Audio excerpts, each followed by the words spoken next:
ಇವತ್ತು ನಾವು ಈ ಥರ 21ನೇ ಶತಮಾನದಲ್ಲಿ ಸಂದರ್ಭದಲ್ಲಿ ನಾವೆಲ್ಲರೂ ಹೇಳ್ತೀವಿ, ನಾವು ಭಾರತೀಯರು ಒಂದೇ ರಕ್ತ, ನಾವೆಲ್ಲ ಅಣ್ಣ ತಮ್ಮಂದಿರು, ಈ ಥರದ್ದೆಲ್ಲ ಭಾಷಣ ಜೋರ್ ಭಾಷಣಗಳಾಗ್ತೈತೆ. ನಾವು ಸೆಲೂನ್ಗೆ ಹೋಗ್ತೀವಿ. ಆ ಮೊನ್ನೆ ಒಂದು ಪತ್ರಿಕಾ ಆರ್ಟಿಕಲ್ ನೋಡಿದೆ ನಾನು. ಆ ಊರಲ್ಲಿ ಸೆಲೂನಲ್ಲಿ ಅವರು ಯಾರೋ ದಲಿತರು ಬಂದು ಹೋಗಿದ್ದಾರೆ ಅಂದ್ಬಿಟ್ಟು ಆ ಸೆಲೂನ್ಗೆ ಎಲ್ಲ ಬಹಿಷ್ಕಾರ ಹಾಕಿದ್ದಾರೆ. ಅದೇ ಅವ್ರ ಸಿಟಿಗೆ ಬಂದು ಸೆಲೂನ್ಗೆ ಹೋದ್ರೆ ಹೋಗಲ್ವ ನೀವೆಲ್ಲ?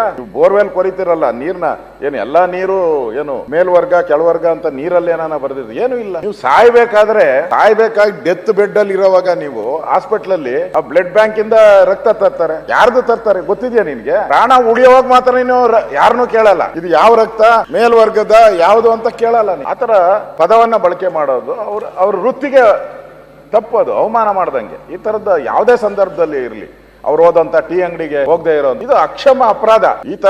ಈ ಒಂದು ವ್ಯವಸ್ಥೆಯಲ್ಲಿ ಆಗುವಂಥದ್ದು ಸರಿಯಲ್ಲ. ಅದನ್ನ ಬಹಳ ಅವೇರ್ನೆಸ್ ನಾವು ಮಾಡ್ಬೇಕು, ಇನ್ನೂ ಅವೇರ್ನೆಸ್ ಕೊಡಬೇಕು.